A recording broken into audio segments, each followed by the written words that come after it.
पहले बिहार में लगातार पुल गिरने की घटनाएं सामने आती थी, जिसके बाद ये सवाल उठता था कि आखिर इन घटनाओं का जिम्मेदार कौन है। लेकिन अब उत्तर प्रदेश के हमीरपुर में भी एक पुल गिरा है।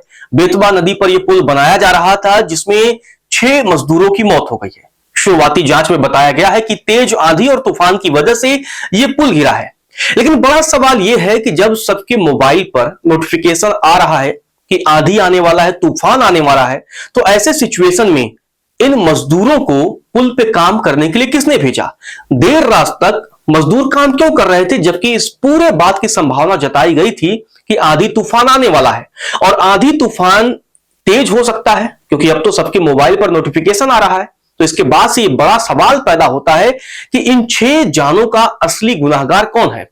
पुल गिरने की इस घटना का असली गुनाहगार कौन है? क्या वो इंजीनियर है, क्या वो ठेकेदार है, और क्या इसमें सरकार के लोग भी शामिल हैं? क्योंकि मुख्यमंत्री योगी आदित्यनाथ ने जांच के निर्देश दिए और कहा कि जो भी मृतक हैं उनके परिजनों को 5-5 लाख रुपए दिए जाएंगे। इसके अलावा वहां के बीजेपी सांसद हैं, उन्होंने कहा कि इस पूरे मामले की जांच होनी चाहिए।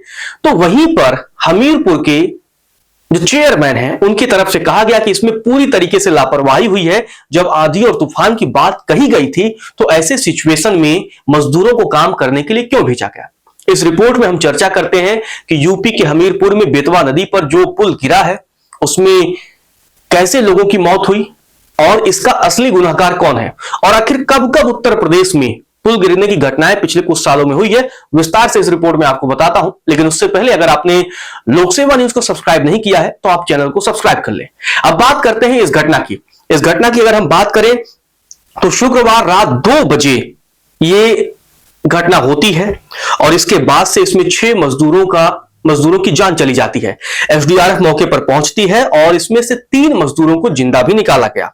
7 घंटे तक पूरा रेस्क्यू ऑपरेशन चलाया गया और इसमें कुछ लोगों को जिंदा निकाला गया।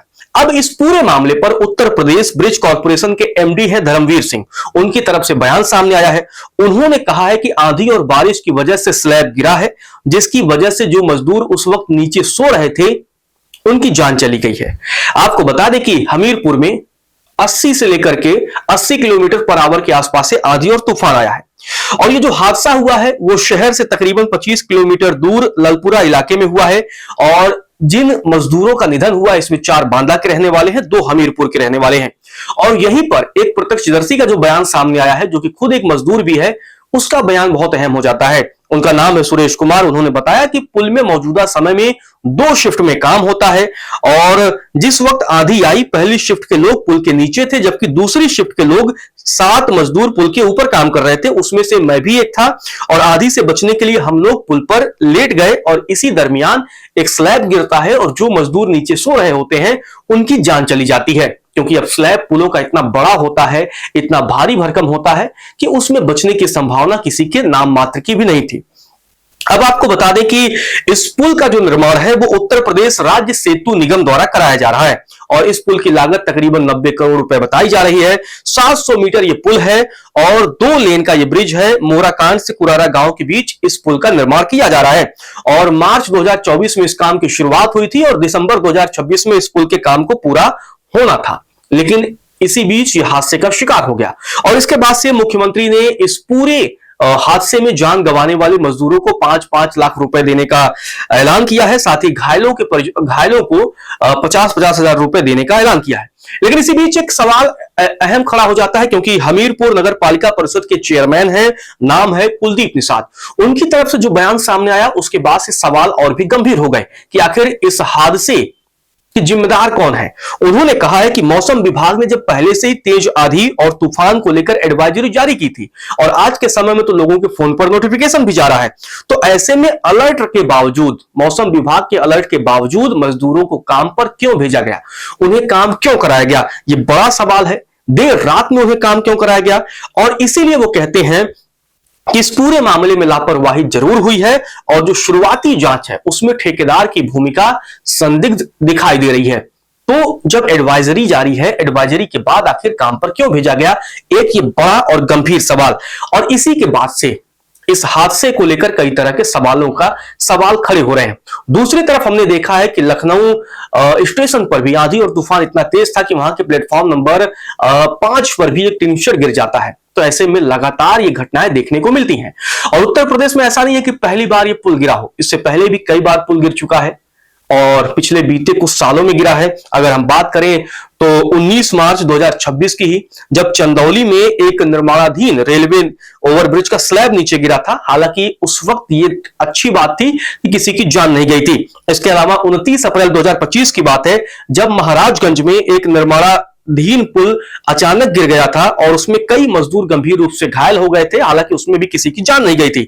अप्रैल 2025 की बात है, बिजनौर में भी एक ऐसे ही जिस पुल का निर्माण किया जा रहा था, उसके 2 बड़े गार्डर अचानक नीचे गिर गए थे और इस घटना में भी किसी की जान नहीं गई थी। लेकिन जब 15 मई 2018 को बनारस की घटना हुई थी, उसने काफी सुर्खियां बटोरी थी। जब वाराणसी कैंट रेलवे स्टेशन के पास जो फ्लाईओवर बन रहा था, उसमें से 2 बड़े कंक्रीट स्लैब गिरे थे और उसमें से कई बस, कारें, ऑटो दब गई थी और उसमें 18 लोगों की तब मौत हुई थी। तो ऐसे में पहली बार नहीं है। और इस तरह के जब हादसे होते हैं तो उसके बाद शासन, प्रशासन और सरकार के लोगों की नींद खुलती है, तब लोग राहत बचाव के लिए जुटते हैं। लेकिन तब तक बहुत देर हो चुकी होती है, तब तक कई जानें जा चुकी होती हैं, उन मजदूरों की जानें जा चुकी होती हैं जो मजदूर अपने घर का इकलौता कमाने वाला होता है। उस व्यक्ति की जान जा चुकी होती है जिसके ऊपर उसकी पत्नी, उसके बच्चों की जिम्मेदारी होती है। इस हादसे के बाद, हमीरपुर में जो हादसा हुआ है, उसके बाद तमाम हमने तस्वीरें देखी किस तरीके से मजदूरों की बेटियां, मजदूरों की पत्नियां, तमाम लोग बिलख बिलख कर रो रहे थे। लेकिन शायद वो इस बात को कोस रहे थे कि शायद मजदूर होना ही उनके जीवन का सबसे बड़ा गुनाह है, क्योंकि अगर वो मजदूर नहीं होते, वो भी बड़े अफसर होते, इंजीनियर होते, शासन सत्ता में बैठे नेता या मंत्री होते, तो उन्हें इस तरीके के हादसों का शिकार तो कम से कम नहीं होना पड़ता। क्योंकि ऐसे हादसे जब भी होते हैं तो उसमें बेगुनाह मजदूरों की जान जाती है, इंजीनियरों की लापरवाही होती है, ठेकेदारों की मनमानी होती है और सरकारों की खामोशी होती है। और इसी वजह से तब लोगों की जानें जाती हैं और इसीलिए सवाल गंभीर हो जाता है। अब यह भी देखना होगा कि जब मामले के जांच के आदेश दिए जाएंगे, जब मामले में जांच होगी, किसे दोषी पाया जाएगा, किसे असली गुनाहगार बनाया जाएगा और क्या इसमें भी जो बड़ा गुनाहगार होगा वो बच जाएगा। ये कई ऐसे सवाल हैं जिनके जवाब आने वाले वक्त में मिलेंगे।